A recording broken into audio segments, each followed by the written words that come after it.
Liz, we can get started. Thank you, Madam Chair.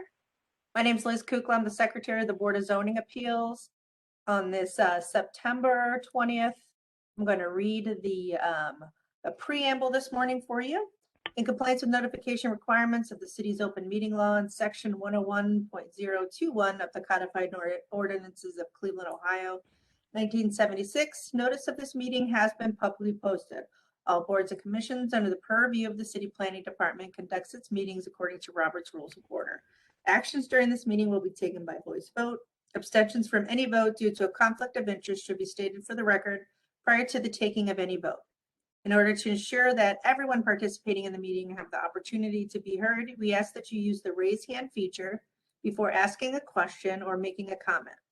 The raise hand feature can be found in the participants panel on the desktop and mobile version and activated by clicking the hand icon. Please wait for the chair or facilitator to recognize you and be sure to select unmute and announce yourself before you speak. When finished speaking, please lower your hand by clicking on the raise hand icon again and mute your microphone. We'll also be utilizing the chat feature to communicate with participants. The chat feature can be activated by clicking the chat button located on the bottom of the WebEx screen. Please note that call-in users can unmute by using *6. All meeting activity is being recorded via the WebEx platform. These proceedings are also being live streamed via YouTube for public view. We have provided a link to the meeting for those who wish to speak on a particular case via our website and email. All requests to speak on a particular matter have been considered. We have also received emails from those who have provided written comment on a particular matter. Next line. Ready for me to call the roll, Madam Chair? Yes, please. Ms. Barnes? Barnes here. Ms. Faith? Present. Ms. Brown? Present. Ms. Britt? Here. Madam Chair, we have a quorum. Great. Next, we have two postponements requested this morning, calendar 21-141 at 7202 Hague Avenue. Travis Tomlin, owner, proposing to establish use as a motor vehicle service garage. Councilwoman Spencer is requesting a postponement to allow time for further review and community input. And I think that we could put it on October 11th, but we may want to push it out a little bit further to give her time to have a community meeting. Yes, October. I agree. So that would be October 25th. Sounds good to me. All right. So this next one, 21-145, was postponed last week. We're just announcing it again today. We did send out notices. I'm not sure if everyone was able to get it before the hearing this morning. And that again is 21-145 regarding 11409 Wade Park. Chabad of University Circle, owner, proposed to erect a 3-story frame and masonry rear addition. This has been postponed to October 11th. And again, that in this case, it was requested by the councilman for further review and possible community meeting. And I believe that's all we have. And Madam Chair, we do have Councilman Kelly here. Do you want to skip to his case? Yes, please. Thank you.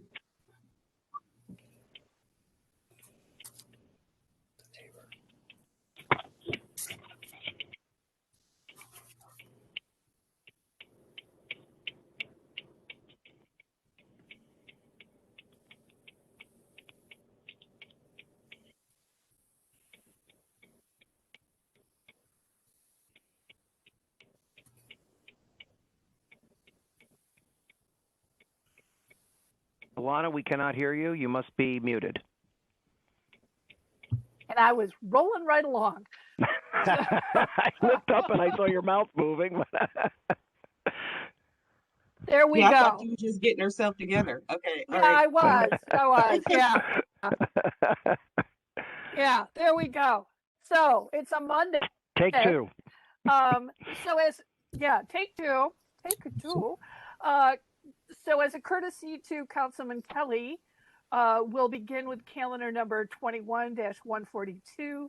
This is at 1980 Brook Park Road Ed Keating Center, Inc., owner, proposes to establish use of building for operation of residential drug/alcohol treatment program center for 80 residents with 6 staff members in a B3 semi-industrial district and a general industry district. The owner appeals for relief of the strict application of the Cleveland Codified Ordinances as stated in the agenda and the public record, of which there are 4.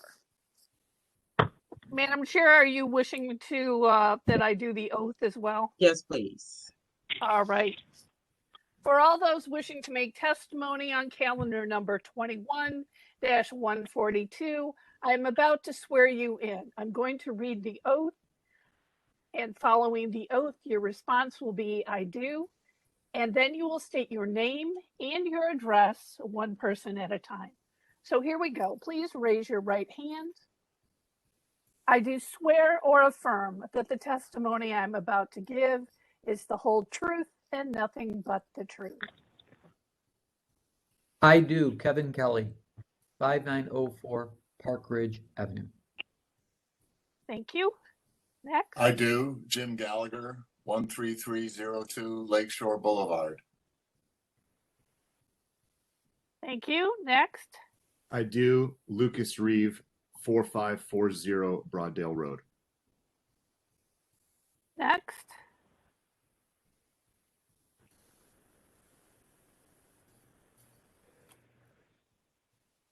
That's it. Are one of you gentlemen representing the appellant? I believe that's Mr. Gallagher. I believe I am the appellant, yes. Jim Okay. Gallagher. All right. Great. All right. Do we have anyone else then? It doesn't look Okay. like it. All right. Let's remind everyone that's calling in on the phone that if you need to unmute yourself, to hit *6 if you're a call-in person, just as a reminder. All right, Madam Chair, it appears we have everyone, so we can move forward. Thank you. History of the property, please. Thank you, Madam Chair. There's been no change in the zoning since 1929. I wasn't able to find when this structure was erected in our Records Administration Office, but I did see that in August 24th of 1970, there were alterations to a building that was being used as a home for the aged. There is one variance on file in calendar 70-281 in 1970. A variance was granted to convert the first floor of a nursing home. Convert the first floor to a nursing home, and also to erect a ramp. And in the more recent history, we see that in 2012, a permit was issued to repair a slate roof. And in 2016, a permit was issued to install an illuminated sign that was 4x13. And that's all that I have, Madam Chair. Thank you. Legal standard, please. Thank you, Madam Chair, members of the board. Appellant is requesting a use variance and area variances from the distance and off-street parking requirements of the zoning code. To obtain the use variance, appellant must prove that denying the request will result in an unnecessary hardship particular to the property, such that there will be no economically feasible use of the property without the variance, will deprive the appellant of substantial property rights, and that granting the variance will not be contrary to the purpose and intent of the zoning code. To obtain the area variances, appellant must prove that denying the request will create a practical difficulty not generally shared by other land or buildings in the same district, will deprive the appellant of substantial property rights, and that granting the variances will not be contrary to the purpose and intent of the zoning code. Okay, thank you. Mr. Gallagher, go ahead, present your case.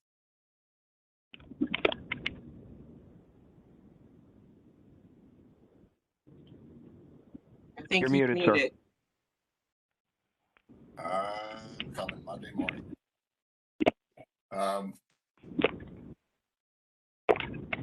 But my case is simply that the building on a much larger property was used as a residential dormitory since its inception for the workers of the Union Gospel Press. Apparently, the first floor was converted over to a nursing home style living center during that time. We just want to continue to use it as a residential facility. Looking at the language that you put up there before, it would certainly be a hardship if we were not allowed to use this building as a residential facility. For the purpose of the parking, you're showing my horrible handwriting going through, showing that we do in fact have 22 parking spaces. It would be 23 if we move that dumpster that's sitting next to number 22. We just wish to continue to use it as a residential facility. Not sure what else we can say on that. Can you give us a little bit of background on what you're going to do in this facility? Just a quick. Sure. The Ed Keating Center is, you've described it as a residential treatment program center. In the recovery industry, it's not strictly a treatment center. It is a sober living facility where we closely ally with the principles of Alcoholics Anonymous to provide sober living for men and women. This particular facility would be men only. We have other facilities that support men and women, so that they can put their lives back together and recover from addiction. For the most part, we do not. We take a lot of our population is penniless. They come to us homeless. We raise funds to cover the cost of feeding them and housing them and clothing them. And we've been doing this as the Ed Keating Center since the late 90s. We've been in several neighborhoods, and to the best of my knowledge, not one of them has a problem with us being there. In fact, we're providing a service to the area. Okay, thank you. Lucas, did you sign up to speak? I did, yes. Thank you, Madam Chair. I appreciate the opportunity to be with you all this morning. I'm here representing the Old Brooklyn Community Development Association. We've had the opportunity to meet with the applicants, learn about their use for the building, and help sort of shepherd them through this process. I'd like to say first that as an organization that uses the community health lens to inform all of the work we do, this particular use is certainly aligned with our vision in that way, and the reputation of Ed Keating centers and the work they do is certainly very, so we're very happy about that particular aspect of things. Second of all, I think this building along Brook Park Road has very few potential uses, if not for a use that's being proposed similar to what the applicant is proposing. And so from our perspective, we think it is a good use. We are in support, and we hope that you feel the same. Thank you, Lucas. Maurice, do we have anyone from city planning? No, just be myself. I would have to basically echo Mr. Reeves' comments. The staff reviewed this, and we feel that this is actually a perfect location for a facility like this. It's a great reuse of a building that's basically, as the applicant has said, has been used for this type of a thing before. It's in it's in general industry and semi-industry. It's on a split zone piece of parcel. There's absolutely no homes in the adjacent lots around it. They're backed by back of them, they have a railroad tracks and I-480, commercial all around them. So we really think this is a very good use for this building. We're full support. Thanks, Maurice. Okay, Councilman, would you like to weigh in? Yes, please. I support this application. I think that this is something that we need in the community. I think the reputation of the Ed Keating Center speaks for itself. But I think as we look at this opportunity, we just all need to realize that during COVID, opioid addiction and drug use didn't go down. Alcoholism didn't go down. If anything, it went in the wrong direction. So I think, now more than ever, we really need to look to organizations like the Ed Keating Center and the services they provide, and we need to be a welcoming host to these types of activities. And I want Ward 13 to be a welcoming community for the work that they're doing. Thank you, Councilman. Board, any questions or comments or a motion maybe? Madam Chair, I think given the testimony that we've heard today from the appellant, from the CDC, from Councilman Kelly, and from City Planning, support the use of this building, given especially that it's been the history of the property has been as a residential facility, as Mr. Gallagher said, since its inception, it appears. So with that, I move that we go ahead and approve calendar number 21-142. Thank you. Madam Chair, just real quick, I'm not sure that they need a parking variance, because I believe they have outlined that they do have, in fact, 22 parking spaces on site. So I don't know if we need to grant the variance for that or not. How many? I think I need to go back to the write-up. How many do they need?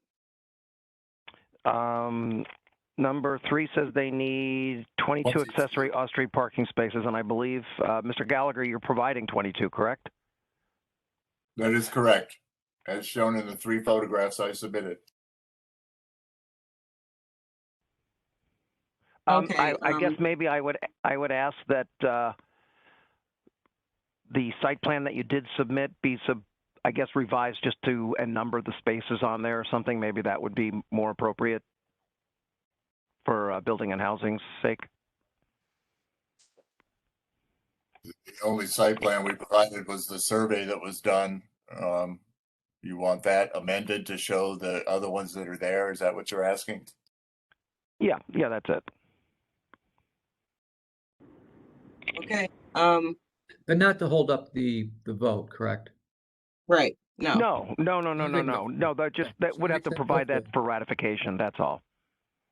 Fair enough. No intention to hold it up whatsoever. Thank you. Okay, we have a motion. Can I have a second, please? I second. Is that Ms. Brown? Yes. Okay, we have a second. Call the roll, please, Ms. Kukla. Ms. Barnes, Yes. thank you. Ms. Bain, Yes. Ms. Brown, Yes. Ms. Britt. Yes.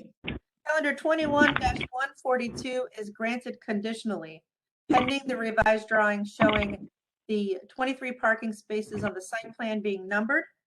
We will hold ratification until we receive that revised site plan. Once we receive it, we will ratify it on the following Monday, and we'll send you a letter. Okay, thanks, everyone. Good luck. Gallagher, thank you. Am I complete here? Thank you. Good luck. Thank you very much. Do you have Thank any you, other Councilman. Thank council you, people Lucas. here? Looks like I do see Councilman McCormick. See anybody else?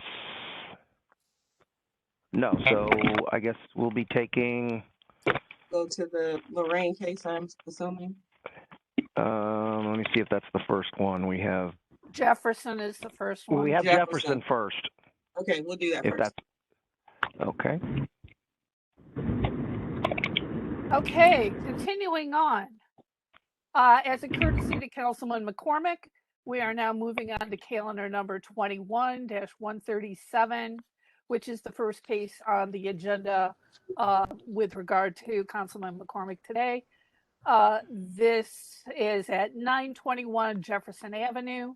Community Real Estate Development LLC owner and Karen Jacobs, a prospective purchaser, proposed to erect a 2-story frame single-family residence in a B1 2-family residential district. This is with a masonry foundation, wall, and footer to remain, and removal of the entire wall framing to the sill plate of the masonry foundation. The owner appeals for relief from the strict application of the Cleveland Codified Ordinances as stated in the agenda and the public record, of which there are 6. We will note that number 6 states that city planning, design, and review approval is required. All right, for all those that are wishing to make testimony in calendar number 21-137, I'm about to swear you in. I'm going to read the oath. Following the oath, your response will be, I do. Then you'll state your name and your address for the public record. So here we go. Please raise your right hand. I do swear or affirm that the testimony I'm about to give is the whole truth and nothing but the truth. I do. I do. I do. I need your names and your addresses one by one, please. My I do, name is Donna Ann. Bergonis, 3308 Lorraine Avenue. Thank you, Donna. My name is Next, please. Ann Corbo from LS Architects. My address is 17606 Bradgate Avenue in Cleveland. Thank you. Walter McLean, and my address is 9 Riverside Drive, Rocky River, Ohio.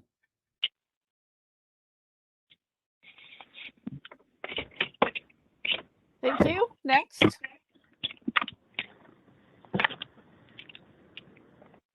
Madam Chair, this is Kerry McCormack, 601 Lakeside Avenue. Thank you, Councilman. All right, I believe it sounds like that's everyone. Is that correct? Is there anyone else? I think so. All right. I think you got everyone. Madam Great. Chair, we should With that- also remind folks to use *6 if they're calling in to unmute themselves. Again, that's *6. Thank you. Go ahead with Mr. this street Kukla. property. Thank you, Madam Chair. The property was originally zoned general retail in 1929. In 2005, it was changed to the current 2-family residential district. We didn't find any records in our records administration office. There are no variances on file. And then in the more recent history in our Acela system, in 1997, a permit was issued to erect a new storm door. 2004, there was a permit issued to, sorry, not a permit, it was a certificate of disclosure issued stating that the use of the property is single family. And then we found that there were yearly food licenses issued to this address from 2010 to 2018. And that's all that I have, Madam Chair. Thank you. Legal standard, please. Thank you, Madam Chair, members of the board. Appellant is requesting area variances from various requirements of the zoning code, including those related to maximum gross floor area, minimum lot size, side yards, off-street parking, rear yards, and side yard encroachment. To obtain the area variances, appellant must prove that denying the request will create a practical difficulty not generally shared by other land or buildings in the same district, will deprive the appellant of substantial property rights, and that granting the variances will not be contrary to the purpose and intent of the zoning code. Thank you. Who's going to be the spokesperson for this case? That will be Ann Corbo from LS Architects.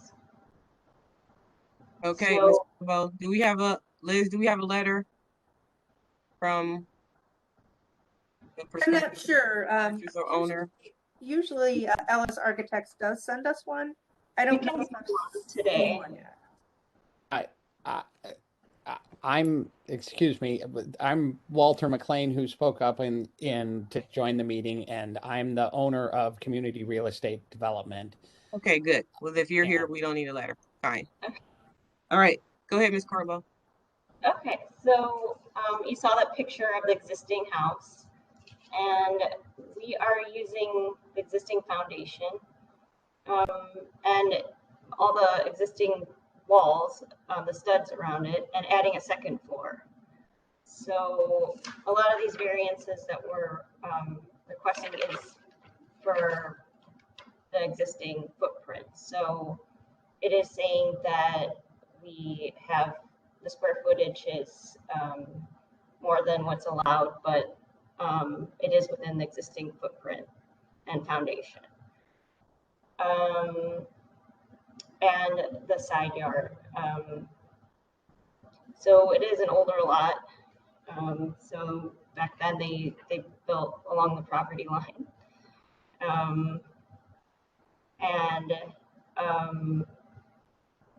We did get those comments from the planning commission also, and we're planning on revising the drawings to correct them to be what they suggested. And the air conditioner there is existing also. And since the existing lot doesn't have any parking, that's common for places in that area. And since it is an older lot, a lot of houses they didn't have parking. So they would have just street parking. And is there any other comments that need to be addressed? So essentially, the existing footprint of the house will now change. You're just going up. I'm sorry? So essentially, the existing footprint of the house will not change. You're just going up. Yes. Okay. Madam Chair, I was to the applicant. Did you say that the first floor was going to remain, or just down to the foundation? Just as a clarification, Who's speaking now?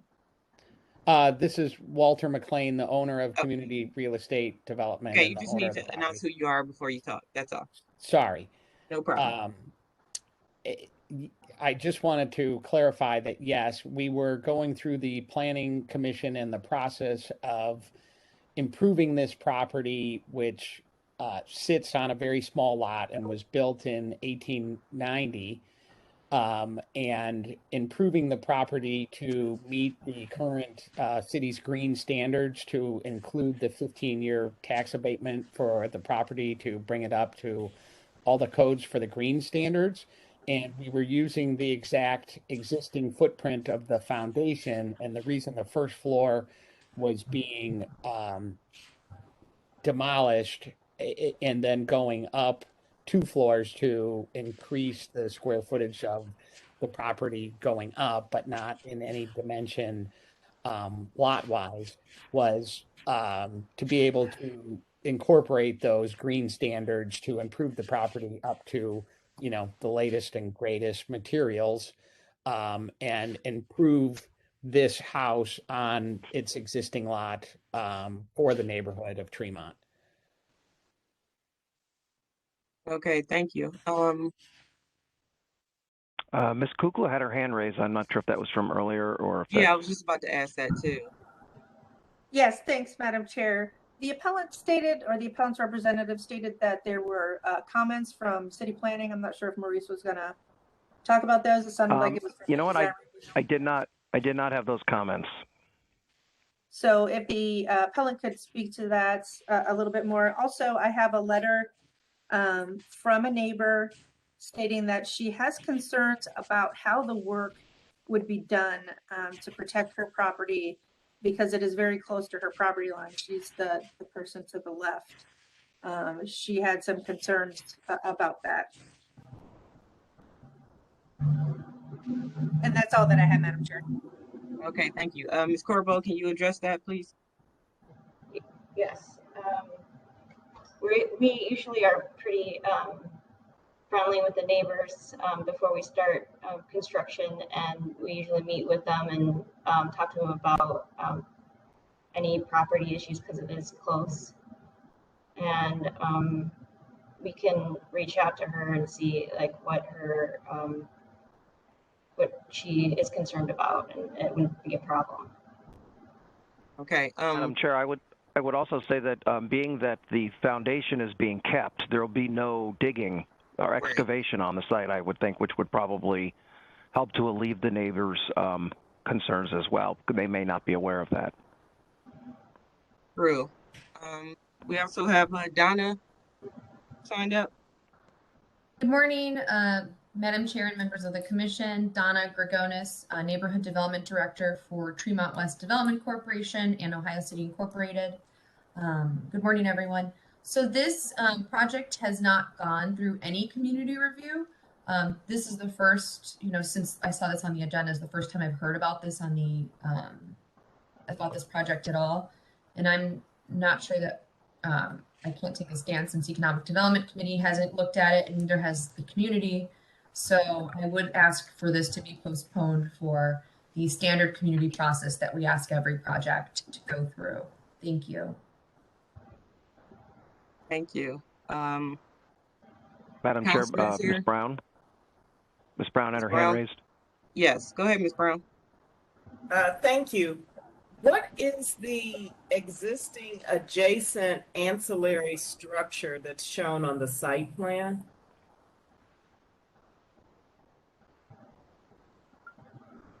Madam Chair, you can see the image. I think it's like an outbuilding, like a shed. You can kind of see it in the Yeah, that's what it looks like. in the image there.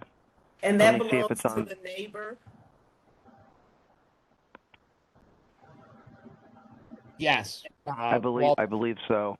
Okay. Yes, Walter McLean, the owner of the property currently, yes, that shed does belong to the neighbor, and as it's shown, and as we were told by the former owner of the property, that shed was built and actually is, like it's shown on that lot line, encroaches into the actual lot of the space that is currently, the way the lot is drawn, that actually encroaches into the 921's lot and doesn't stay on the lot that it goes with the house next door.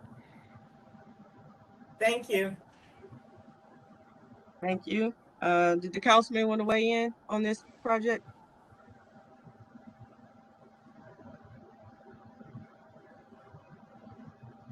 Councilman McCormick?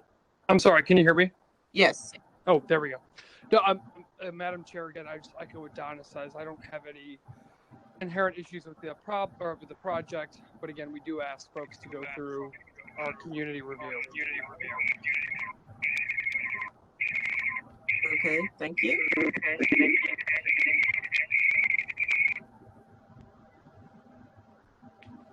We need him to.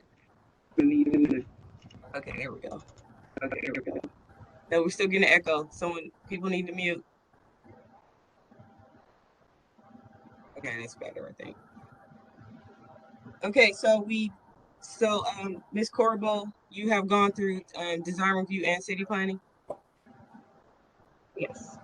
Okay. All right, so I think we can move forward here and then have and if this does get approved, hold ratification until there is a community meeting. That way we're not requiring them to come back when they've gone through all the other processes needed. So board, do you have any other questions or comments? Madam Chair, in situations like this, when we have these very close structures, I always am interested to know what the architect plans to do to upgrade the fire, excuse me, the fire retardant situation. Yes, we do upgrade the walls. Since we're putting in new sheathing along that whole wall, it will be fire rated because it is within 3 feet of the property line. So it will be fire treated sheathing. So you're going from 1 hour to 3 hour? Yes. Okay. All right.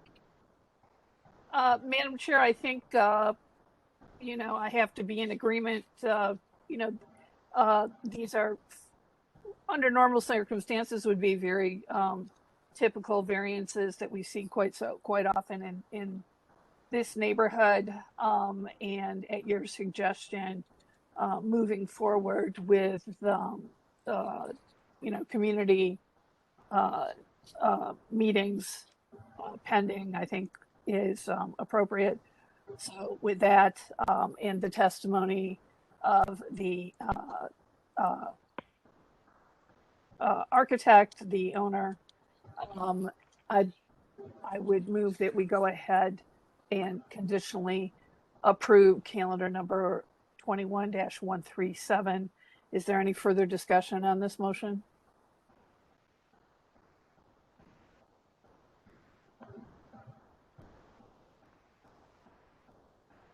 Guess not. Can I have a second, please? Second, Ms. Barnes. Thank you. Call the roll, please, Ms. Kukla. Thank you. Ms. Brown, Yes. Ms. Barnes, Yes. Ms. Faith, Yes. Ms. Britt. Yes. Calendar 21-137 is granted conditionally pending comments from the community regarding neighborhood meetings and approval from the Economic Development Committee. We will rely on the appellant to get those comments to us, and once we receive those, we'll ratify the case the following Monday and send them a letter. So, Mr. McLean, make sure you get with Ms. Bergonis to make sure you all can schedule that as soon as possible so it won't slow you down too much.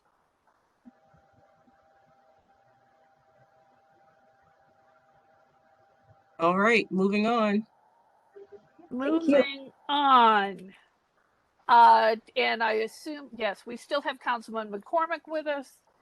And as a courtesy, we always take the cases with city council members present. So that means we're moving on to calendar number 21-143. This is at 1041 Auburn Avenue. 1101 Auburn Holdings LLC owner proposes to erect 3 to 4 story single family residences with attached garages in a B1 two-family residential district. The owner appeals for relief from the strict application of the Cleveland Codified Ordinances as stated in the agenda and the public record, of which there are 7. Of note, number 4, it states that the required front yard setback is 14.2 feet, and the appellant is proposing 9.1 feet. Please note that the Board of Zoning Appeals is limited in its ability to grant front yard variances unless certain conditions are present. And also of note, number 7, which states that city planning and design review approval is required. Yes. That concludes the. I'm sorry, Maurice, can we get to the proper Yes, case? I realized that was on the wrong. I forgot about Auburn. Okay, go ahead. So that concludes the reading of the case, Madam Chair. So for all those that are wishing to make testimony on calendar number 21-143, I'm about to swear you in.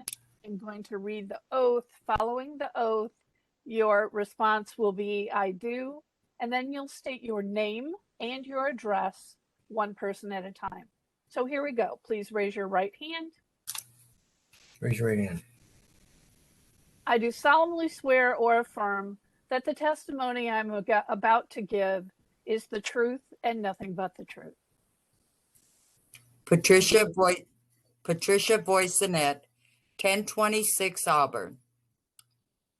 I do. Tyler Rice, 2943 Scranton Road. I do. Kate O'Neill, 1201 Starkweather. I do. Bonnie Blinner, 2683 West 11th. I do. Patrick Thornton, 1101 Auburn. I do. Elena Jokum, 2031 West 45th Street. I do. Donna Gregonis, 3308 Lorraine Avenue with Tremont West Development Corporation. Oh, she's there. I, Alan Mancuso, 2037 West 45th Street. Right. That's one that has the meeting, right? I think so. I don't know. Madam Chair, Scott is. this is Liz. Just to remind people that we are looking at the Auburn case currently. That's the one that's on the screen, 1041 Auburn Avenue. We will take the Lorraine Avenue case after this one, I believe. Madam Chair, do you need me to respond for each case or just in general? You need to respond for each case, please. Okay, I do Carrie McCormack, 601 Lakeside Avenue. Thank you.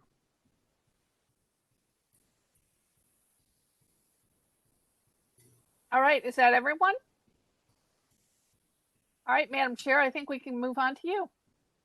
You. History of the property, please. Thank you, Madam Chair. It was originally zoned general retail in 1929. In 1963, it was changed to two-family. In the records room, I found that in 1907, a permit was issued to erect a two-story frame building occupied by one family. In 1923, there was an addition erected on site. 1941, there was a second addition to the rear building, and at that time it was stated as being occupied by two dwellings and a store. There's one variance on file on this address. In calendar 78-78, a variance was granted to maintain a tavern and two suites on site. And there in the cell system, there's nothing of note in the more recent history. And that's all that I have. Thank you. Legal standard, please.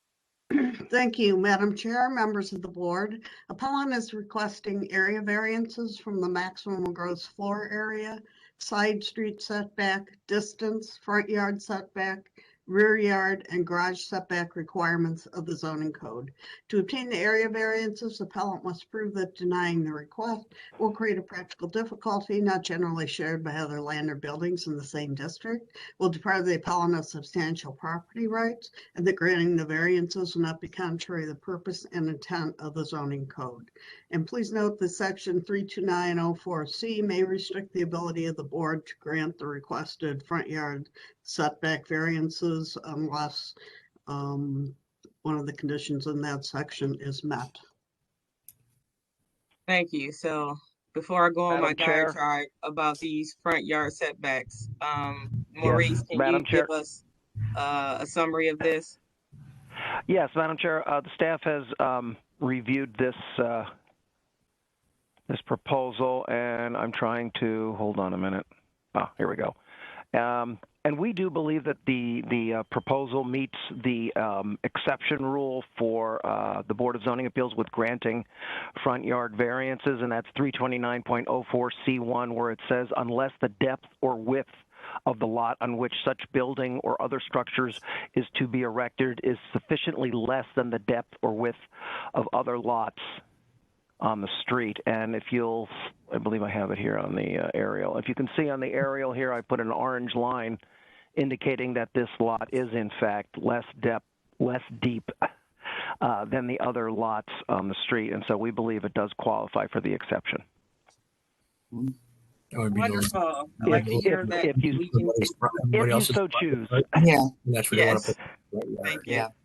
So it would be. Okay, so we have whoever's talking, I need you to mute. Everybody else. Yeah. You know what I'm saying? Somebody on the phone, or is that Earl? Somebody, please don't talk while somebody else is talking. Okay, thank you. Now, we have a lot of people signed up, so I will start with the appellant to describe the case, but once I get to the residents, I will please ask you to keep it brief. We have a lot of cases today, and so I don't want to drag this on for too long. So who's ever speaking for the appellant and or the appellant can go ahead and present the case, please. Thank you, Madam Chair. Tyler Rice. I am the applicant, an architect. I'm also the prospective purchaser of this property. I've submitted this plan for a single-family house for myself. It is a 3-story home at the front towards Auburn with a detached 2-car garage at the rear of the property to the south.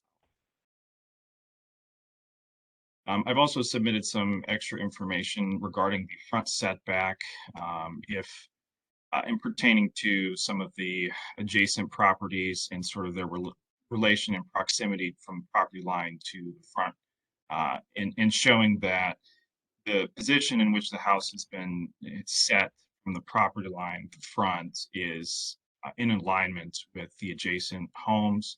It's actually in alignment with the house immediately to the east and adjacent. Thank you. Can you just go through the variances that you are asking for today? Sure. The first variance is for a maximum gross floor area to not to exceed 50% of the lot size. That's also difficult to get given the size of the property. Try to keep the footprint to a minimum to sort of comply with that, but it's difficult given the size of it. Minimum side street setback line is 5 feet. It's proposing 3'3". And the minimum distance between the main building and the adjoining is 6 feet. And I'm proposing 5, and that's given the encroachments from the house to the east. It's difficult to achieve, without pushing towards the adjacent side street and encroaching more on that required side setback. Again, we just talked about the front yard setback. Requirement stating it's 14.2. I'm proposing 9.1, as I said, for to align with the adjacent properties, to the east as well as on the west side and along the street. Required rear yard is 35 feet, proposing 4'6". The required rear yard for the main house is within that 35 feet, is more than that 35 feet. It's just a detached garage is within that rear yard. An attached garage, it's a detached garage that has a privacy wall that goes between the two buildings. Thank you. Liz, do we know why this is written up as attached garage when it's detached? Usually I take the description from the document that I get from Building and Housing. Let me check that. Hold on one moment. Madam Chair, we also have Donna Gregonis with her hand raised. Okay, Donna. Hi, good morning again, Madam Chair and members of the Commission. Donna Gregonis with Tremont West Development Corporation, the Neighborhood Development Director. So again, I will ask that this be postponed because this has not gone through the standard community process. Tyler is on the agenda to be seen at the Community Block Club this evening. And I spoke to him this morning and he plans to attend. But we have not received any positive feedback, at least. But in the meantime, this has not gone through the formal community process review. So I would not feel comfortable sharing all of those comments as of yet. Thank you. So I do ask that this be postponed until we can review that. So Donna, is this why we have a plethora of residents on the call today because they have not seen this before? Yes, and I think that that would resolve a lot of the time issues and others if we were to not review this anymore, I guess. Possible. Thank you. Yeah. Tyler, have you gone through city planning and design review yet? Yes, I have. And, I have met with the neighbors. Just to comment on Donna's comment, I've met with the neighbors adjacent. I have shared these plans with them. And I've talked with them and sort of addressed some of their concerns. I had submitted these plans for the Block Club review back in August. I'm here today at Board of Zoning Appeals only because I was originally issued an approval by the building department under the zoning review back in May. And it wasn't until August that it was retracted and then issued a denial letter, which is when I filed for the attend Board of Zoning Appeals.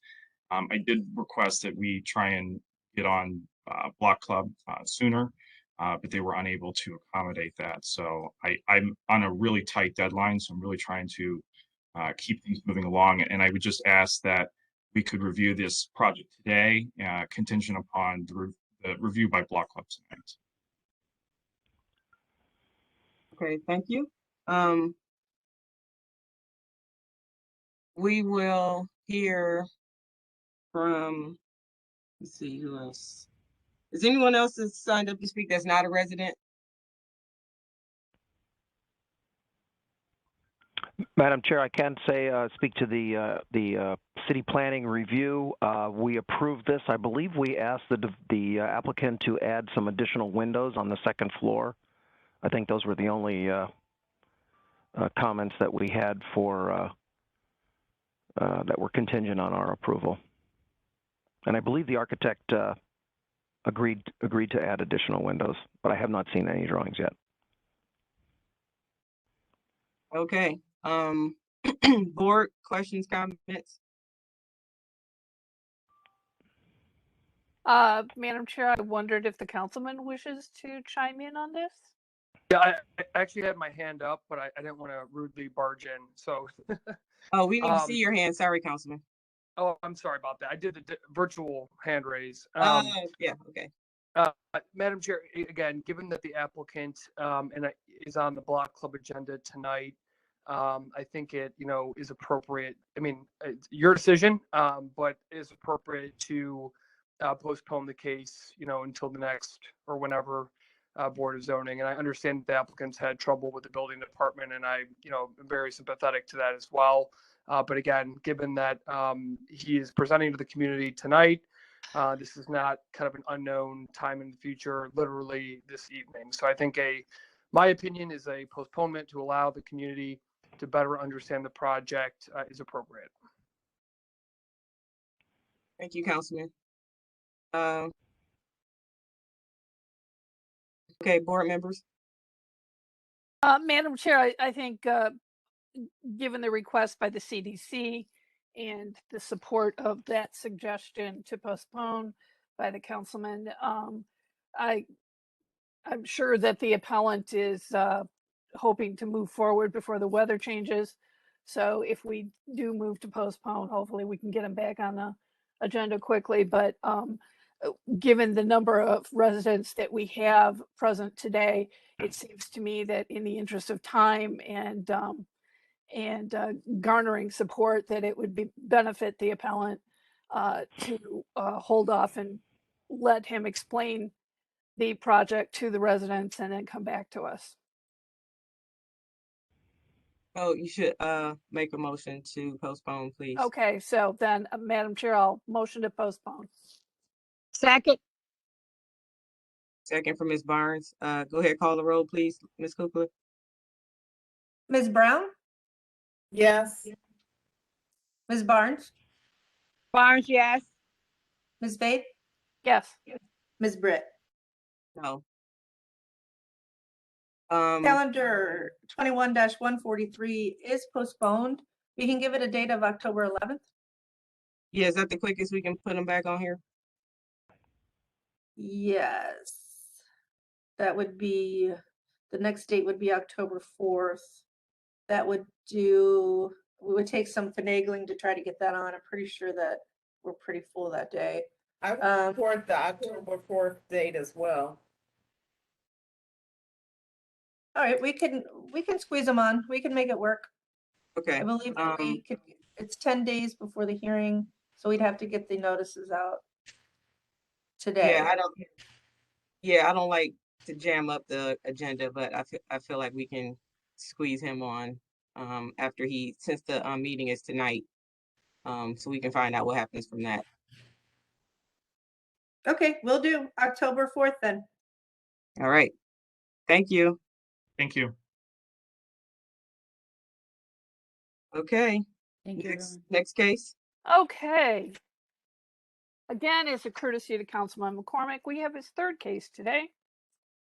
And this case was postponed from August 23rd, 2021. This is calendar number 21-129 at 4601 Lorraine Avenue. Gamil Morgan, owner, and Kevin Fluker, tenant, proposed to establish use as a party/event center in a C1 local retail business district and a pedestrian retail overlay district. The owner appeals for relief from the strict application of the Cleveland Codified Ordinances as stated in the agenda and the public record, of which there are two. Of note is that the first postponement was made at the request of Councilman McCormick to allow time for a community meeting to be held. That concludes the reading of the case. Next, I'm going to swear everyone in that wishes to make testimony on calendar number 21-129. I'm going to read the oath. Following the oath, your response will be "I do." Then you will state your name and your address, one person at a time. So here we go. Please raise your right hand. I do solemnly swear or affirm that the testimony that I am about to give is the whole truth and nothing but the truth? I do. Elena Jokum, 2031 West 45th Street. I do. Graham Binnig, 2031 West 45th Street. I do. Kevin Fluker, 4601 Lorraine Avenue. I do. Patrick Keeley. I do. Patrick Keeley, Lorraine Avenue. Lorraine Avenue. I do. Alan Mancuso, 2037 West 45th Street. I do. Donna Gregonis, 3308 Lorraine Avenue, Ohio City Incorporated.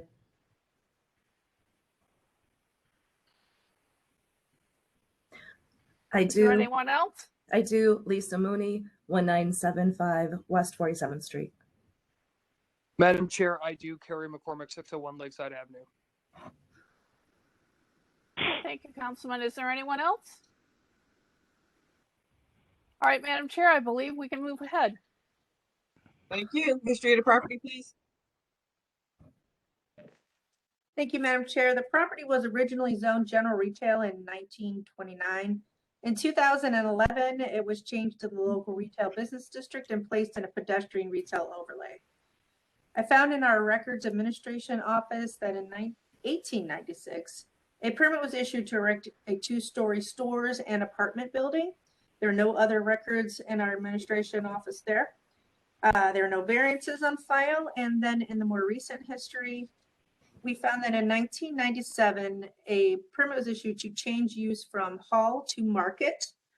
2005, there were repairs made to the roof from fire. 2007, there were interior alterations for first floor tenant space. The certificate of occupancy was subsequently issued stating that the use was as for appliance sales. 2014, there was also a new single-faced sign erected. And also there was a sign that stated "Make a Deal" as the name of the business. Then there was a violation notice issued in 2019 for multiple uses in the building. That's all that I have, Madam Chair. Thank you. Legal standard, please. Thank you, Madam Chair, members of the board. Appellant is requesting a use variance and area variances from the distance and off-street parking requirements of the zoning code. To obtain the use variance, appellant must prove that denying the request will result in an unnecessary hardship particular to the property, such that there will be no economically feasible use of the property without the variance, will deprive the appellant of substantial property rights, and that granting the variance will not be contrary to the purpose and intent of the zoning code. To obtain the area variances, appellant must prove that denying the request will create a practical difficulty not generally shared by other land or buildings in the same district, will deprive the appellant of substantial property rights, and the granting the variances will not be contrary to the purpose and intent of the zoning code.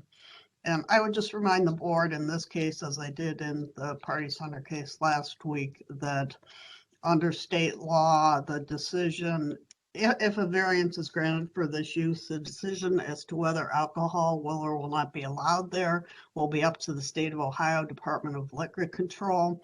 The city cannot enforce a condition that would restrict the use of alcohol. So that's just something that needs to be kept in mind. Thank you. Thank you, Ms. Wagner. Who's the spokesperson for this case? Well, actually, before we do that, since we have a lot of people signed up, Maurice, can you just give a general summary, please? Yes, a general summary. So they are seeking a well, unfortunately, the write-up is a little bit incorrect. I'm not sure if you touched on that. This is actually a general retail district, so the use is permitted. In a general retail district, this is not local retail. So the primary objection or the primary variance here would be the parking variance. Your map shows, Maurice, this is Liz. Your map shows local retail. Yeah, this is local retail. Oh, I'm sorry, local retail. Yes, I'm sorry. I was thinking of a different case completely. Sorry about that. You're about to have I a was mutiny thinking on of, your hands, I was, Maurice. I was thinking of Hague Avenue. I got completely confused. Right. So yeah, this is not permitted in local retail. It would first permitted in general retail, and of course, then the fact that they're providing no parking are the two variances. Sorry about that. No problem. We've been All right, jumping thank around so much, I forgot which case we were doing. Yes. It's Okay, Top so Scott's Day at Boza. who's gonna, yes, who's gonna be It's the Monday. spokesperson for this case, please? I am Kevin Fluker. Okay, Kevin Fluker, go ahead. Well, we actually haven't, we went to the block club meeting, I'd say last week, and we got some great information from the neighborhood, and we got some understanding about what was needed. And the parking is one of our issues. Over the weekend, we've been actually for a while now, we've been searching for parking, and we've been trying to find local areas to help us maybe figure out a way to deal with the parking situation. We came across, we actually came across the neighbors, and the neighbors said that they would get back with us and see if it was okay for us to maybe use their parking lot because it was available for rent space. Who would that be? 4517 Lorraine Avenue. It's the building adjacent to the east. Okay, yeah, no one asked the appellant questions, only me. So whoever that was, I'll get to through the case. So thank you. Okay, continue, Mr. Fluker. We actually tried to search for several parking locations over here in the area, but it's hard to really contact some of the people, and we don't really have parking in front of we have parking in front of the building, but a lot of the other businesses use it. And I know we have we have an off the street variance. We have to have designated parking somewhere here. So we're trying to keep contact with the people next door, maybe so that we can maybe use their parking or come to an agreement with their like on next doors to ours. Mr. Fluker, do you already own this building? He's muted. We can't hear anything. We don't own it, but we signed a lease to rent. Okay, so you're renting this building. Okay. Yes. All right. So you need to change the use. You've done the parking variance, and what exactly do you want to use this building for? Can you explain that? We want to use this for an event center, for like small comedy shows, maybe some spoken word, and some small seminar events. Mr. Fluker is muted. I'm muted. Is it muted? No, you're not muted. I can hear you. Okay, yeah, we want to just use this for like some small events, like maybe small comedy shows, like some spoken word, just some small entertainment for the neighborhood. Okay. Donna? Hi, good morning, Madam Chair and members of the commission. Again, Donna Gregonis, Neighborhood Development Director for Ohio City and Tremont West Development Corporations. So it looks like these plans that you have there are for CHA. I don't think that these are, oh, this is the preview. Okay. So I have been speaking with Kevin Fluker and Mr. Patrick Keeley for a few months. I have outlined exactly, the steps that they would need very clearly if they were to seek a variance and how it could get passed. But in early June, there were a couple of events that raised a lot with the community, and actually this is the first time I've seen plans. I haven't ever seen a plan for this. The applicants are very nice, so that works in their favor, but at the community meeting, there was only one person that seemed to be supportive, and there were approximately 20 people in attendance, virtually and in person. And the concerns of the residents were from the direct events that they had already hosted there without permits. And they were very loud. They went until 3 o'clock in the morning. There was alcohol. And I know you have read the letters, so I won't carry on. Most of the letters I've received, actually all of them, have been in opposition. I received 3 letters from property owners, and I know that I forwarded them to the city, and probably about a dozen from community members who are also in opposition. One of the main concerns is that there is no plan for parking, so that is a large issue. And also, it's not clear exactly what the type of events that they want to have and whether or not they wanted to serve alcohol. There was some speak about there being a BYOB, so people can bring their own alcohol.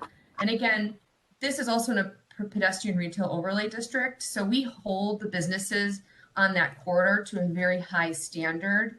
And this has upset a lot of the business owners who have gone through all the proper modes of communication and asking for permits and et cetera.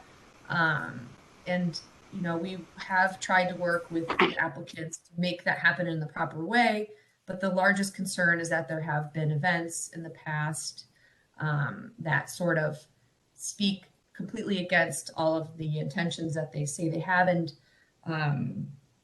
there is a concern that this can be a nuisance with the loud speakers outside. And again, since those happened, nothing has taken place. Those events happened, nothing has taken place there. And, you know, we would like to believe that the applicant plans to, you know, not have super loud events, but it is concerning. I know there's a lot of residents on the call, and again, the business plan has not been completely ironed out or shared with the community. You know, there's a lot of inconsistencies in what they say they want to do or not do. And then we're also not sure if this would be how much work would need to happen for this to be up to code to be able to host large events. So the safety is a concern of the people attending. I can go on, but I think the case has been made that the community is largely in opposition of this. And there is no parking made available for that we know of. So we've been I've been very transparent. We've been very transparent with the applicants. So that's the story here. Thank you. I hope that paints the picture a little bit. Thank you, Donna, and thank you for hanging out all morning with us today. Mr. Pfluger, would you like to respond to that? Yes, I do. I would. We did have some events, like I stated before. We did have some events, and I admitted to them. We did have some events here in the beginning, and that was because once I filed for our occupancy permit in the beginning, this is our first time ever going through these steps and situations. So once we filed and got a record number, the time had waited for so long, we didn't even know what the steps to do. So we kind of got started and jumped the gun without having the proper paperwork finished and complete. But once that happened and we realized we were doing it, we were going about it wrong, we completely stopped that. And I am one to admit that everything that they said was sort of true, but not till 3 a.m. And we really wasn't, selling liquor in that aspect, but we did have liquor here. And that, just to be honest. But I do want to apologize to everybody in the neighborhood. I want to show very much respect, and I'm truly, it would never happen again. And once we found out about the situation, it did stop completely. Thank you. We do have Councilman McCormick with his hand raised. Oh, okay, Councilman. Thank you. That was probably raised from before, but I'm happy. Oh, I'm sorry. No, it's okay. It's okay. I'm happy. No problem. Thank you, Madam Chair, for hosting this conversation today. I also attended the community meeting and received quite a bit of feedback from the community on the case. Yeah, I am personally opposed to the granting of this variance at this location. I'm actually trying to, the 2 variances being requested. One, the assembly use party center, which is prohibited within 500 feet of the residential district. Madam Chair, my concern here is the intent of that is to prevent the type of irritation, whether it be noise or otherwise, created by an event use space within 500 feet of a residential district. This abuts a residential district. And unfortunately, we have already seen why this code is in place based on some of the previous activities that were held at the center. So I think that alone speaks to the intent of this code and why we have 34301 and why that's in place. We've actually seen at this center why that code was written into law. So based on 34301, and I also have a school feet away from this location that has children that not only go to school during the day, but also are there into the evening based on the programming provided by the school for children who are at risk. Again, I think the first variance referring to 34301, there is a clear argument why that should be upheld and not granted based on its proximity to the residential district, as well as the school that is. I actually have a school and a couple of daycares, quite frankly, feet away. 34904, Madam Chair, the parking. There has been no plan submitted to the city or presented to the community to provide for the requirement in 34904. So I think based on the experience with this facility, as well as the fact that neither of the variances, the requirements have been met, I would ask that the board reject these variances. Thank you. Thank you, Councilman. Yeah, I have some concern about there's absolutely no parking for an event center. Yes. So I'll start with Ms. Jokum. Madam Chair. Yeah, Lori? Yeah, I've had my hand raised. I just wanted to clarify because I think something I said may have been misunderstood. When I indicated that it's up to the state if a liquor permit is granted for a party center, if it's approved as a party center, it will be up to the state. That doesn't mean that the issue is irrelevant because all the sale of alcohol that was done to date was illegal. You can rent a party center to somebody and they can provide alcohol. You can't charge admission, or you can't rent it to somebody who will charge admission. So I appreciate that the applicant now is presumably aware of that and will be complying with the law, but I wanted to clarify that comment before people speak. Thank you. All right, thank you, Lori. Yes, I'm gonna move to the resident, Ms. Jokum. So we do have a long list of residents here. So I would ask that you please keep your comments brief and not personal. Just talk about the variances that are on the list today. Thank you. Thank you very much, Committee Chair, and respectfully, thank you for having us this morning, to the whole committee. I think Mr. Fluker is very kind and seeks to work with the community, but unfortunately, I wanted to present that I think the legal standards simply are not met here for the granting of the variances. It would provide practical difficulties for us as property owners to enjoy our property rights of quiet use and enjoyment. We are so close to the back of this property, and as has been spoken to, that's already been demonstrated that parties are invasive to our space.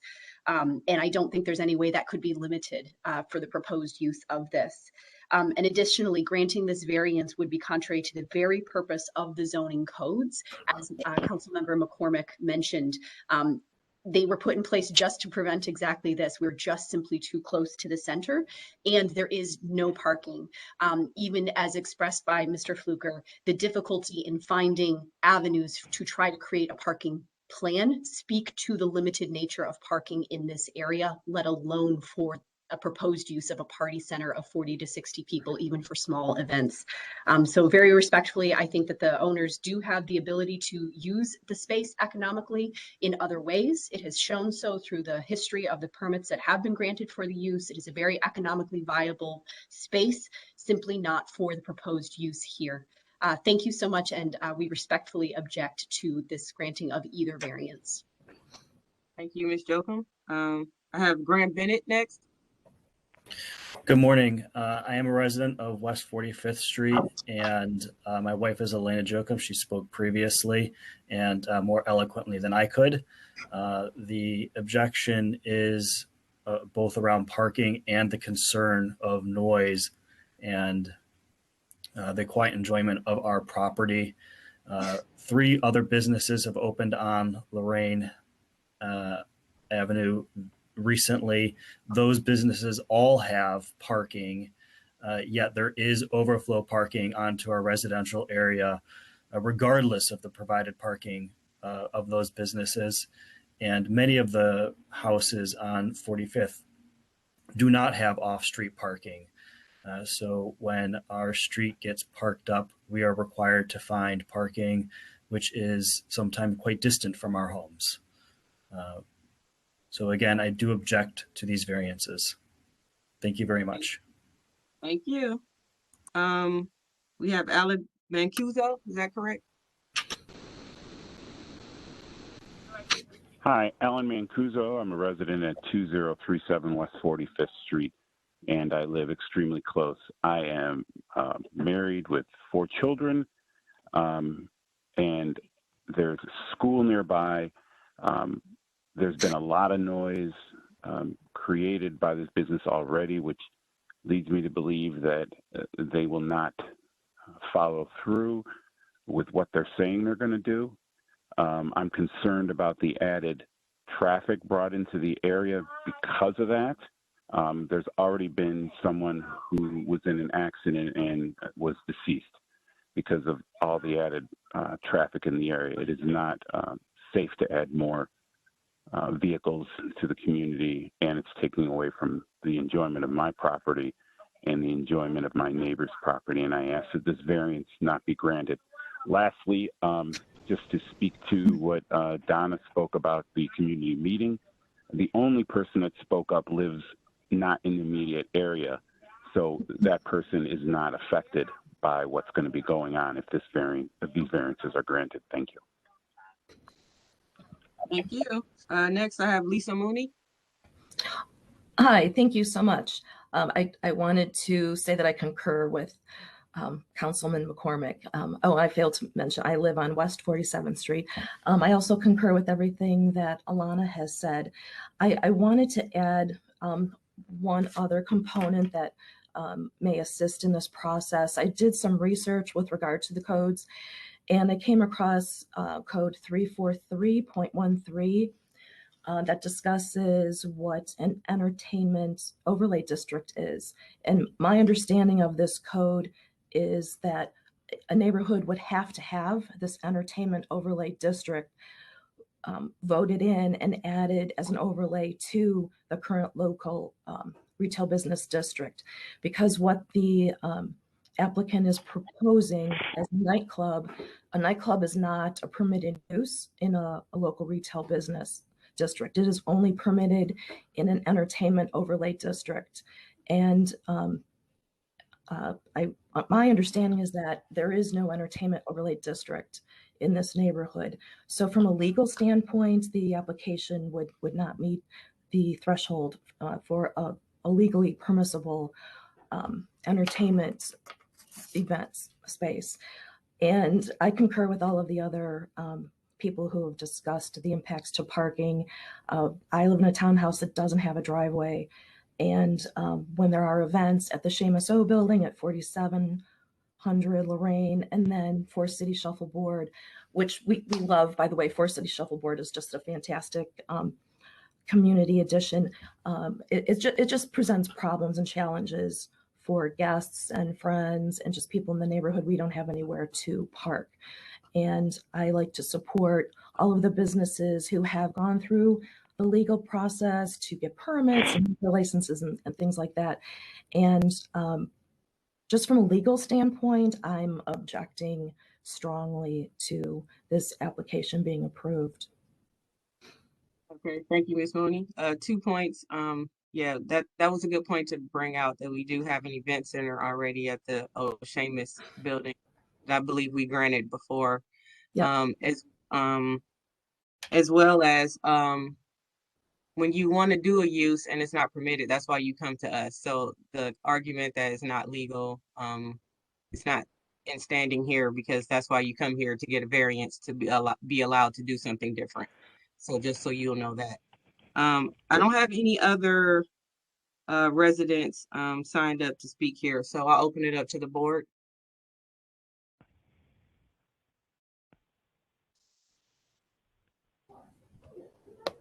Madam Chair, seems that none of my fellow board members have any questions. This is Member Brown. I have comments and questions. There we go. I'll yield to you, Ms. Brown.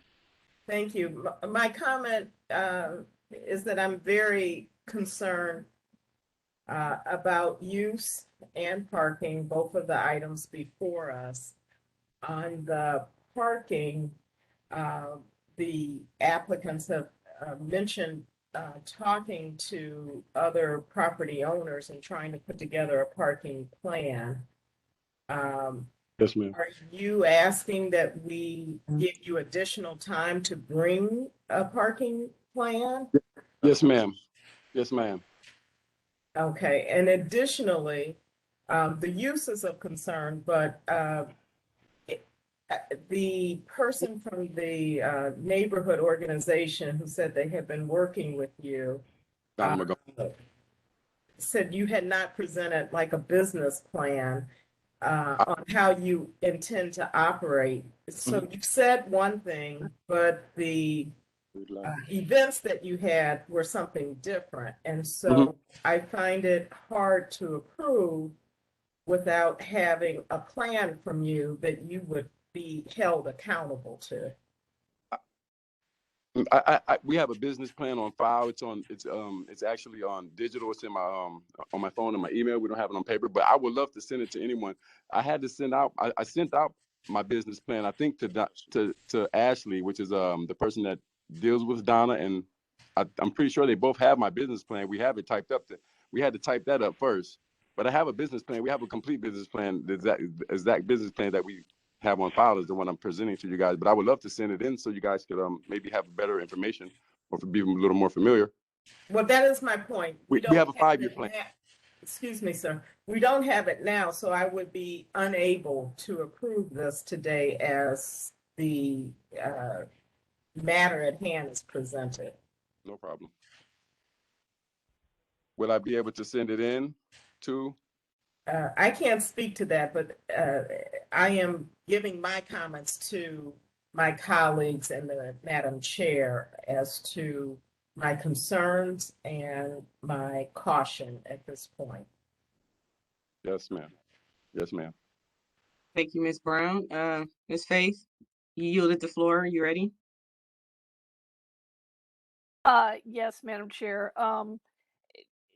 I think that the appellants have probably good intentions. The CDC, Ms. Gregonis, has indicated that they were good to work with, but I feel like they're ill prepared for today, and unfortunately have had events that have irritated the neighbors. The first postponement was made at the request of Councilman McCormick so that there was time for a community meeting. That meeting's been held, and we still have quite a number of articulate and rather impassioned objections to this project. So given the testimony of the CDC and the council and the objections by the residents, I would move that we not approve calendar number 21-121. Thank you. And Can I have Madam a Chair, second, please? Oh, I'm sorry, Maurice. Go ahead. I'm sorry for interrupting. I just wanted to point out that Donna Gregonis has been trying to speak. Donna? Sorry, I apologize. I wanted to say something, but I didn't want to interrupt. And then anyway, thanks again for hearing me. And I did want to say, I have been working with Kevin and Patrick, but there have been a lot of inconsistencies, and I try to treat everyone coming to my desk as equally and as fairly as possible. And I do believe that we have given Mr. Keeley and Mr. Fluker more than enough opportunity to things that have been in question. And I still welcome them to try to resolve some of the issues, but again, it is hard to try to advocate for them in these variances. So that's all I wanted to say. So thank you very much for your time again. Thank you, Donna. All right, we have a motion. Can I have a second, please? Member Brown, I second. Ms. Brown, second. Thank you. Can you call the roll, please, Ms. Kukla? Sure. Ms. Barnes? Yes. I'm sorry, was that yes, Ms. Barnes? Yeah, I heard it. It was yes. Okay, thank you. Ms. Faith? Yes. Ms. Brown? Yes. Ms. Britt? Yes. Calendar 21-129 at 4601 Lorraine is denied. It'll be ratified next week, and we will send you a letter. May I be able to speak? Will we still be able to use it for any other purposes, maybe retail? Yeah, you should work with Donna and look up what uses that you are allowed in the zoning that you have now, which is local retail. So work with Donna to find out what exactly you can use the space for. There's a lot of uses under local retail. So you know, check those out with her and try to come up with something. Okay. When it comes to the parking situation, I realize that they have a shuffleboard across the street. They don't need they park in front of our building. Like they have a barbershop on the corner. They park in front of our building. Like there's no I don't know where they're designated parking. Because it's street parking, sir. So anyone can park anywhere on street parking. Okay, okay. So if we did have this place, we would be allowed street parking as well as they are? Everyone's allowed street parking, but whatever the use you come up with, we'll have some kind of parking situation. We'll have to Street have, parking requirement.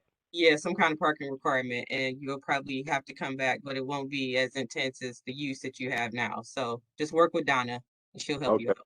Thank you very much. Thank you. Bye-bye. Okay, moving on, Ms. Faye. I think we're going back to the beginning now. Yes, I don't see. We have a beginning. Yeah, looping back. I don't see any other council people on the participant list. So let's loop back to number 1, which is calendar number 21-100.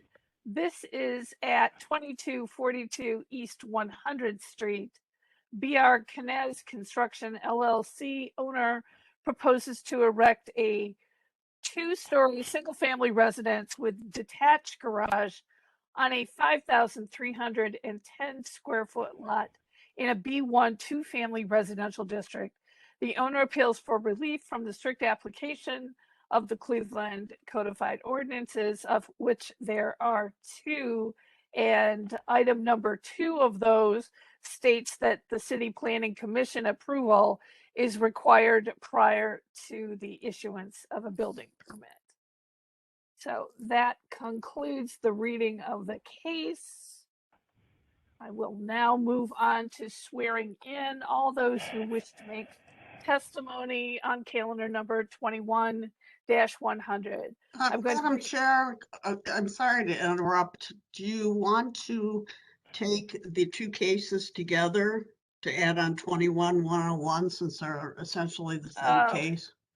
Good point, Lori. Thank you for pointing that out. Yeah, they're basically identical. Yes. So let's Good go job, ahead. Lori. Thank you. Thanks. Good catch. I'm getting a little worn from reading everything, so I missed that. So let's do a bundle. So we have calendar number 21-100 and calendar number 21-101. And 101 is at 2244 East 100th Street. And we're looking for variances of similar. Boy, now I'm getting tongue-tied. Very similar variances on both cases. So that concludes the reading of those 2 cases. Now we'll move on to swearing in all those wishing to make testimony on calendar number 21-100 and 21-101. I'm going to read the oath, and following the oath, your response will be "I do," and then you'll state your name and your address for the recorder. So here we go. Please raise your right hand. I do solemnly swear or affirm that the testimony I'm about to give is the whole truth and nothing but the truth. I do. Caitlin Nicole with Knez Homes at 7555 Fradle Drive in Concord, Ohio.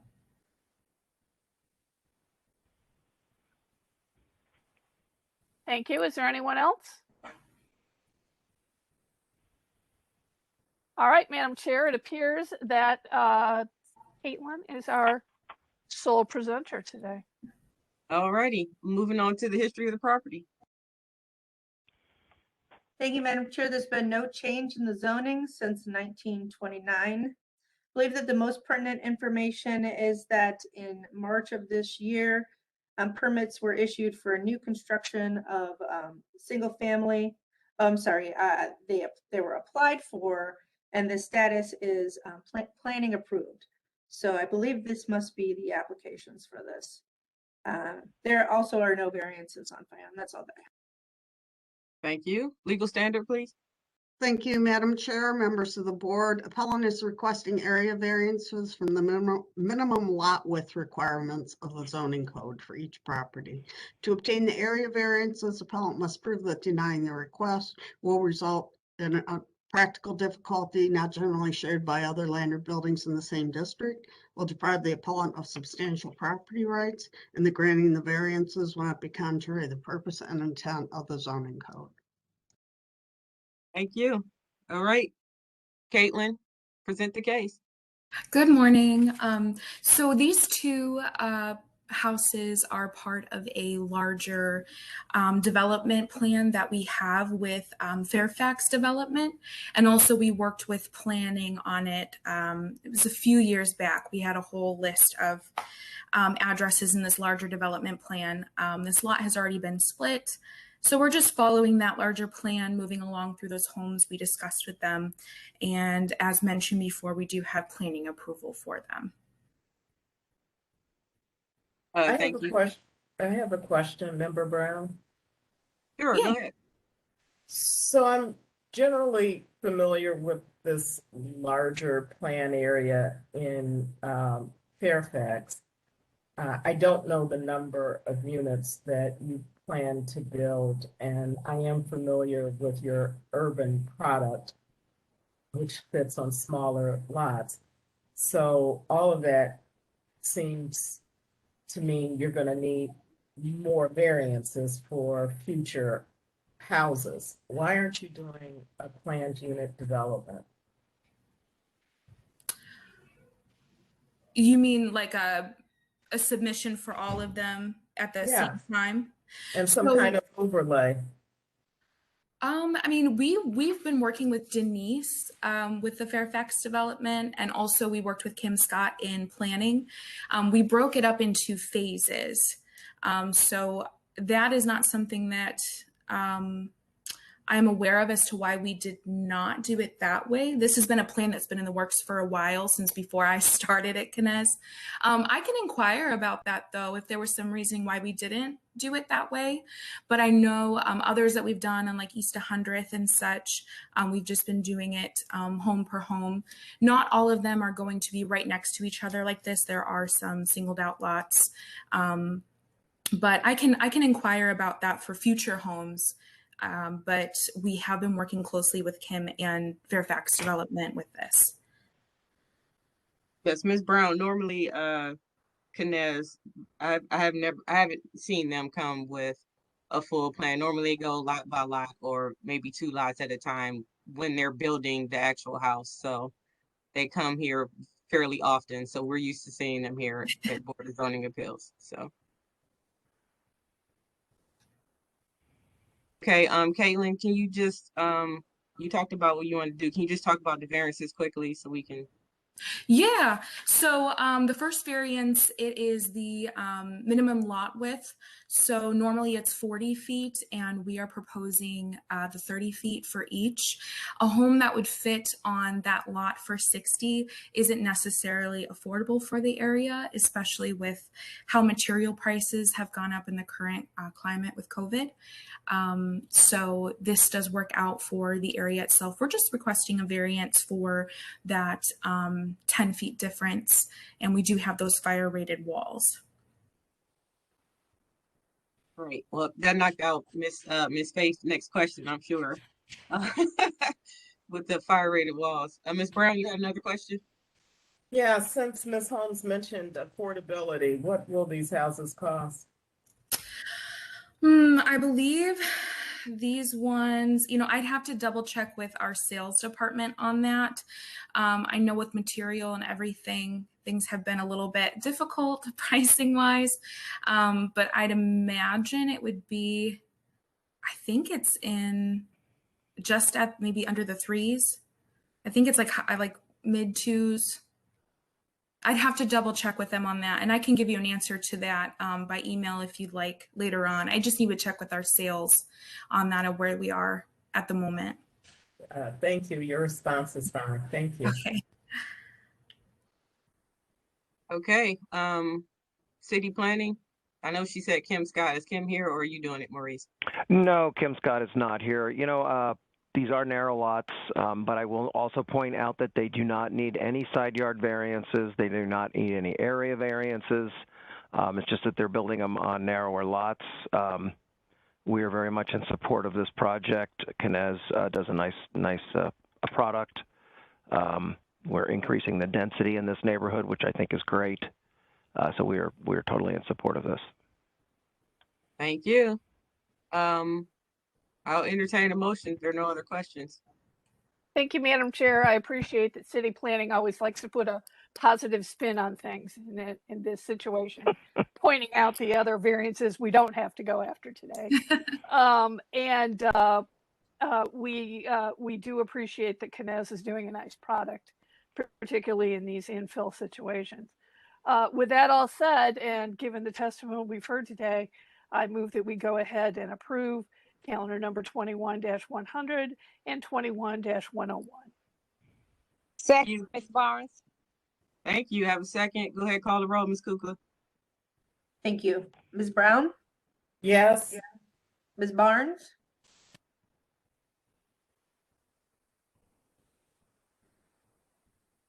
I'm sorry, I can't hear Ms. Barnes.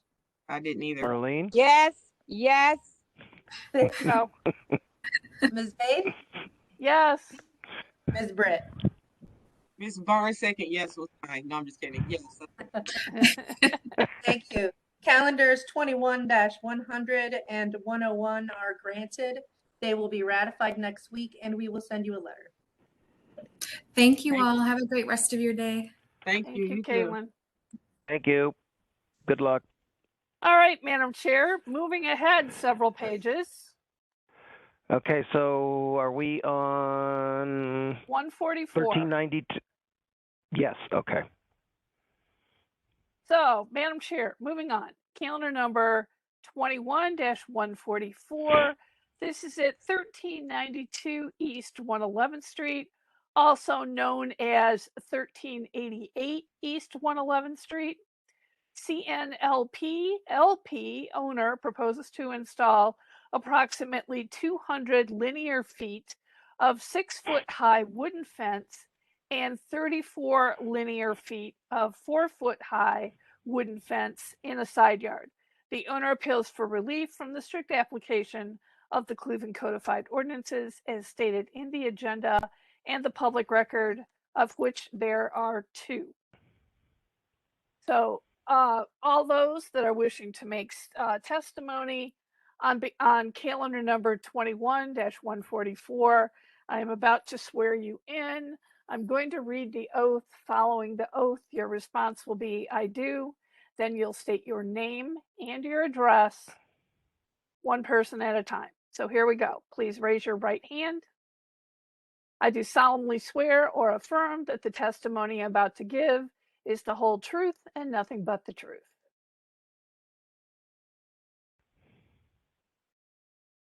Do we have anyone here for this case? Ms. Kukla, do you know who we emailed the invitation to? This would have been Singleton Charmaine. I see a call-in user. Is that, I believe that's They're not muted.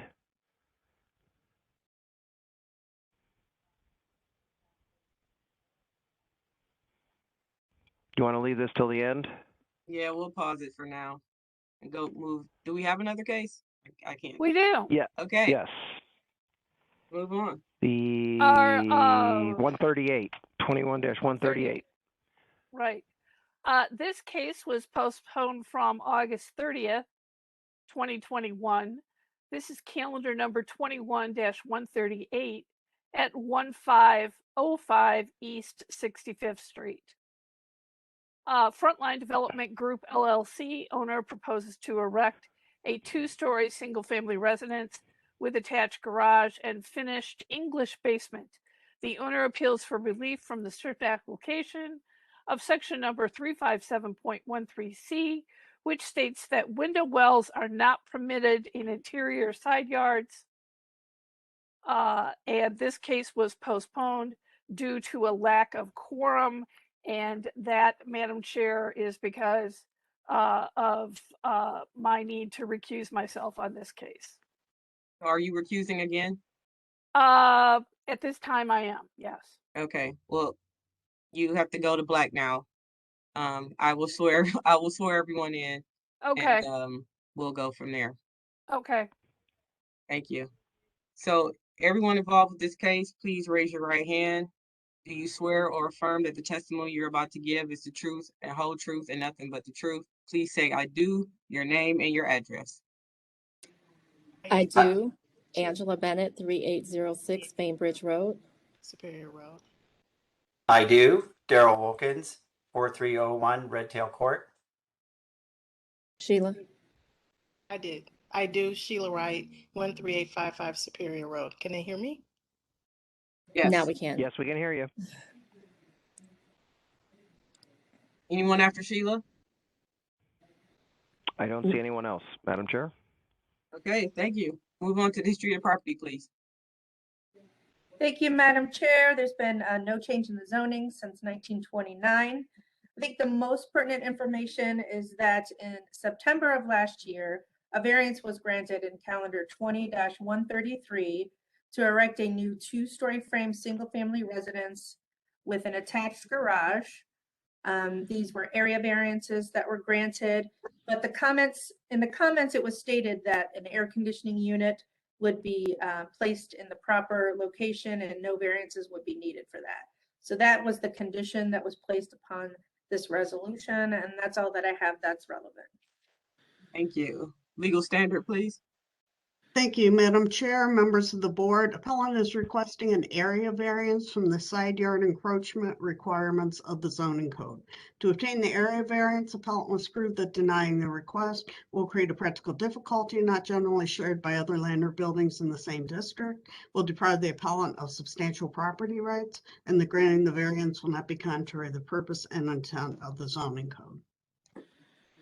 Madam Chair, just wanted to ask if any of the people here online today are from Hopewell Missionary Church.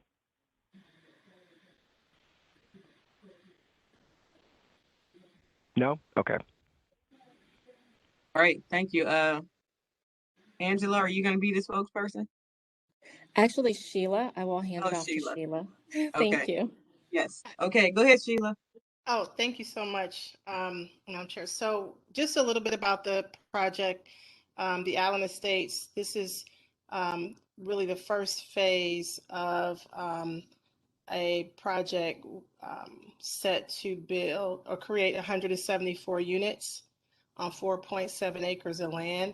The first phase of the first 6 homes. 4 of those homes have essentially been pre-sold, and we are ready to move. I think we have permits for the products. We have 2 products in the first phase, a 2,200 square foot home and a 1,900 square foot home. And this is on the 2,400 square foot.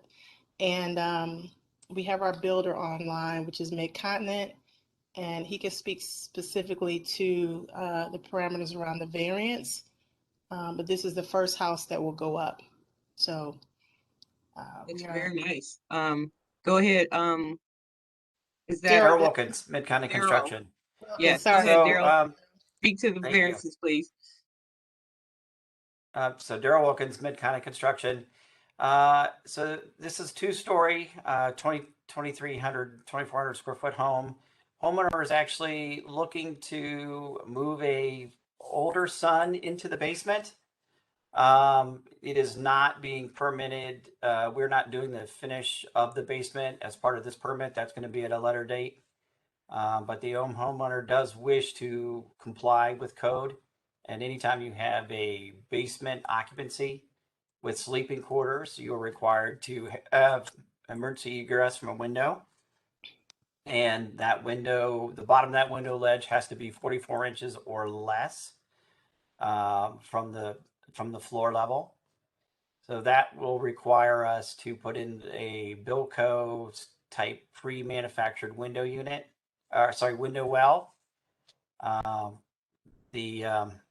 Those window wells are flush at the top with grade and allow the window to fall below grade, but allow emergency egress in the event of a fire or emergency. And those units, roughly 3 foot by 2 foot, that would take the prefabricated unit into the side yard requirements of 5 feet. So we were asking for a variance for those prefabricated window wells to be within or less than the 5 foot minimum required in the neighborhood. Thank you. Angela, do you want to add anything? No, nothing to add. I am actually the homeowner that will be residing in this property. Oh, okay. Well, that's new information. All right. Yeah, yeah, and I do have college-age students who will, young men who will be returning home for grad school. So this is to accommodate our need for privacy, but yet independence. Well, beautiful home, Angela. Thank you. Madam Chair, I just wanted to point out, I believe it was over the weekend, Ms. Kukla got this letter from Hopewell Missionary Baptist Church, and they are objecting to the variance. However, I think they are mistaken as to the location of, let me bring you up the aerial. So they appear to be across the street. I emailed them this morning and sent them an invitation to see if they could attend the meeting to clarify the issue. And I also pointed out to them that the variance, I don't know if you can see my cursor on the screen for the property, is actually where the red dot is, and the Hopewell Missionary Baptist Church is diagonally across the street. So I'm not sure if they're just misinformed as to where the variance is actually located. Or if they actually own some of these residual properties over here on the corner of Linwood and East 65th. I don't think I would recommend a postponement, but maybe holding up ratification until we could actually hear from the church. We are in full support of this project.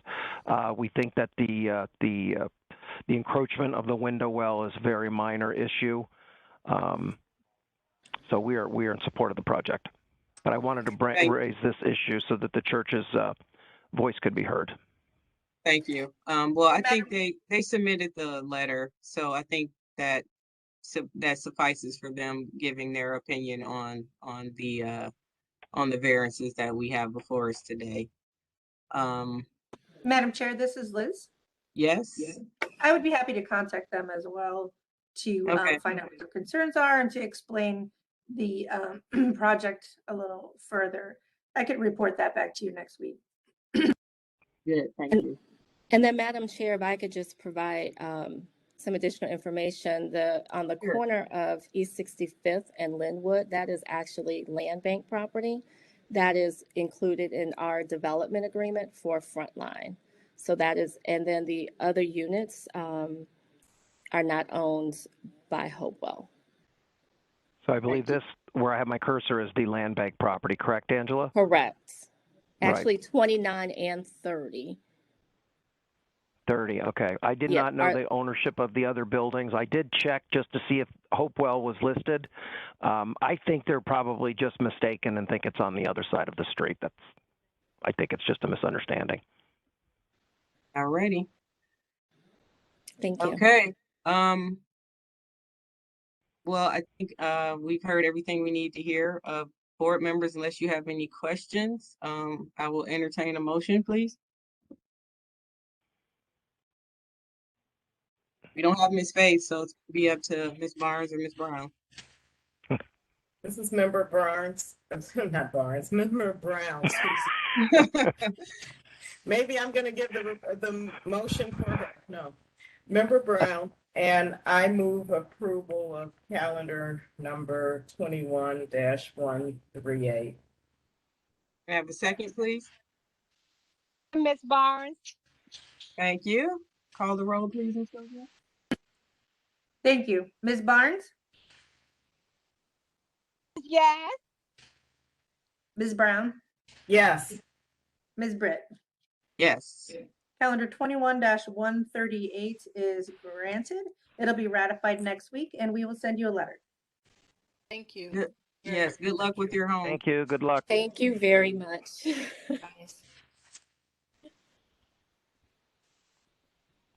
Okay. Do we have anyone? Do we have any more, or I need to? Well, if we go back to the one for the fence, yeah. Right. for some reason, I don't know, maybe the invitation. I didn't get any bounce backs on emails for the invitation, so I'm not sure what happened. Okay. Well, we'll call it going once, going twice. All right. We will dismiss that case. Second. Madam